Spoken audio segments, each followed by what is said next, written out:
Proceso de formación de imagen en TV LCD. Los bloques o componentes que permiten formar la imagen en los televisores con pantalla LCD son los siguientes: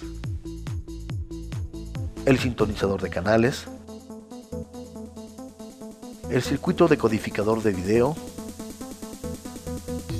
el escalador de video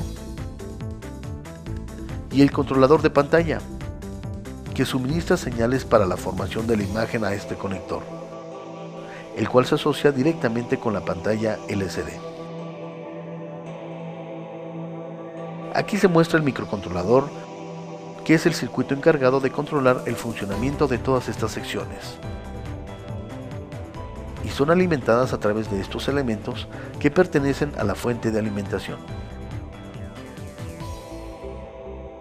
En este diagrama en bloques se muestran también las mismas secciones. La trayectoria de la señal de imagen comienza en el sintonizador de canales, sigue en la sección de video, en el decodificador de video y en el escalador de video, y termina en el controlador de pantalla. La imagen también puede formarse en la pantalla a partir de las señales recibidas en los bornes externos. La formación de imágenes comienza con la sintonización de canales. En el caso de este televisor, todo el procesamiento de las señales de audio y video en formato análogo se realiza en este módulo. Es el sintonizador de canales, mismo que proporciona señal de video compuesta en esta terminal y señal de audio en estas dos terminales. Para que este módulo funcione, se requieren las señales de data y clock. Podemos observarlas en la pantalla del osciloscopio, al colocar la perilla selectora de voltios en escala de 2 voltios y la perilla selectora de tiempo en 5 milisegundos. Y hay que presionar las teclas de canal arriba o canal abajo. Si falta alguna de estas señales, no habrá sintonía de canales y solo habrá ruido en la pantalla. Además de las señales de data y clock, se requieren 5 voltios para alimentar a los circuitos internos del sintonizador de canales y 33 voltios para la sintonía digital, que se convierten en el voltaje de sintonía. Estos niveles de voltaje se comprueban con respecto a tierra de chasis. Mediante el control remoto o el panel frontal se elige la entrada de la señal de video, misma que se compone de señales de sincronía, crominancia y luminancia. Luego, la señal de video se envía al circuito decodificador de video, el cual la descompone en las 3 partes que acabamos de mencionar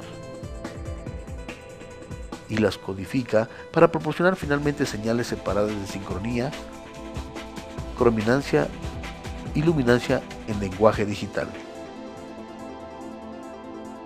La verificación de la salida de estas 3 señales se hace mediante un osciloscopio. Hay que prefijar la perilla selectora de voltios divididos en la escala de 0.2 voltios y la perilla selectora de división de tiempo en 5 milisegundos. Si el circuito decodificador de video está funcionando correctamente, deberá aparecer una forma de onda como la que aquí se muestra. Las señales de sincronía, crominancia y luminancia en lenguaje digital son inyectadas en el circuito escalador de video, y este componente las decodifica y las suministra al circuito controlador de pantalla, y de este elemento pasan a la pantalla LCD. En ocasiones, tanto el circuito escalador como el circuito controlador de pantalla se localizan dentro del mismo chip. Las terminales del circuito controlador de pantalla se asocian al conector de la pantalla LCD. Este conector Puede ser de dos tipos: con líneas de salida en paralelo y con líneas de salida en serie.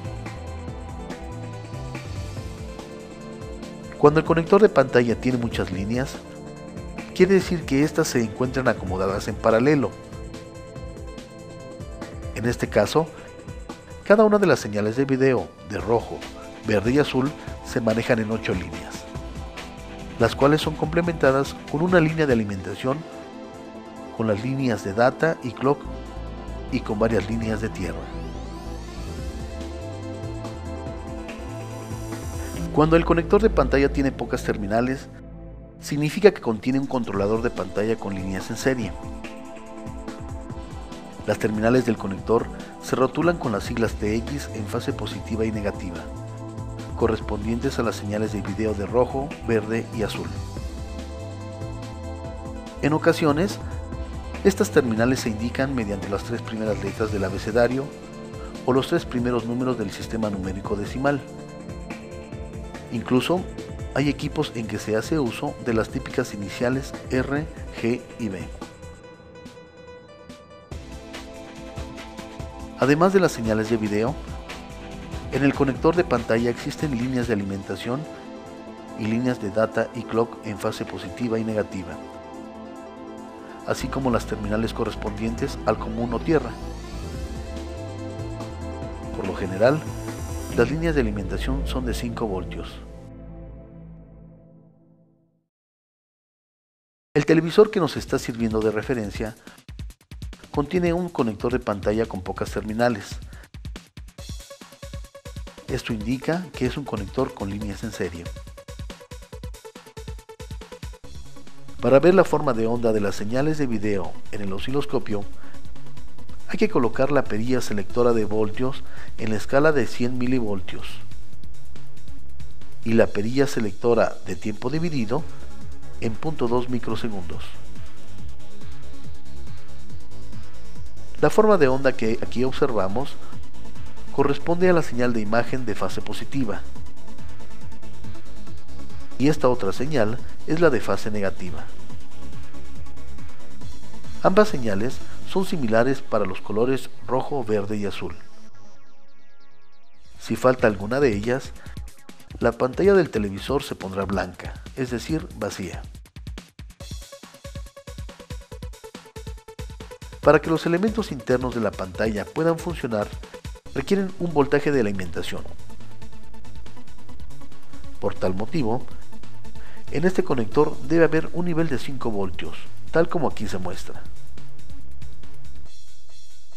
Para verificar si existe tal nivel de voltaje, hay que hacer una prueba con respecto a chasis tierra.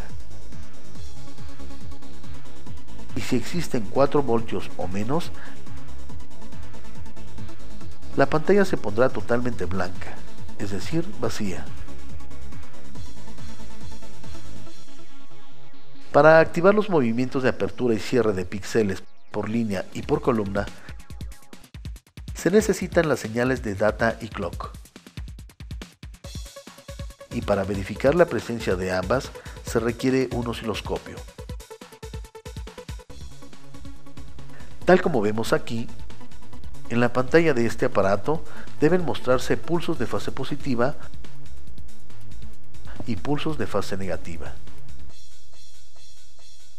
Si falta alguna de estas dos señales, la pantalla se pondrá blanca. En la pantalla hay cerca de 1 millón de píxeles, cada uno de los cuales tiene asociado un par de finos conductores casi transparentes. Estos pequeños cables deben de estar comunicados con el conector de pantalla. Para aumentar el número de líneas, es necesario agregar circuitos multiplexores, los cuales convierten las pocas líneas del conector de pantalla en muchas líneas asociadas a cada píxel. En el caso de la pantalla de matriz pasiva, los multiplexores se comunican con los píxeles. Y en el caso de la pantalla TFT, se comunican con los transistores de efecto de campo. A su vez, los FETs se comunican con los píxeles.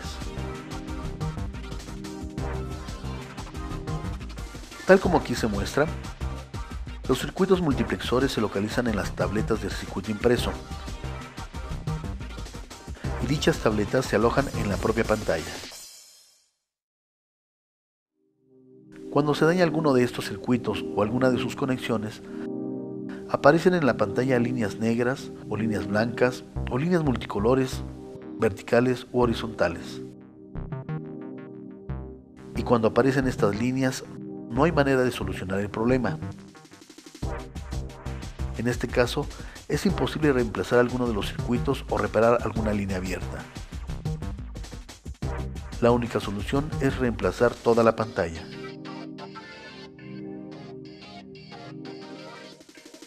En ciertas marcas de televisores, la pantalla también se tiene que reemplazar. Hay que hacerlo si está dañada alguna de las lámparas de iluminación. Y es imposible reemplazar solamente las lámparas, porque se encuentran en un compartimento sellado. En otras marcas de televisores, sí se pueden reemplazar las lámparas. Y para ello, hay que desmontar las tabletas de circuito impreso y el blindaje.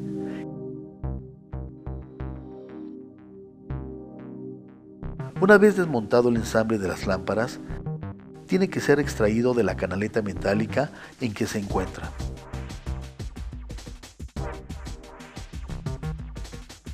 Aunque la grasa de las yemas de los dedos no daña las lámparas, es recomendable limpiarlas con alcohol isopropílico antes de reinstalarlas en la canaleta.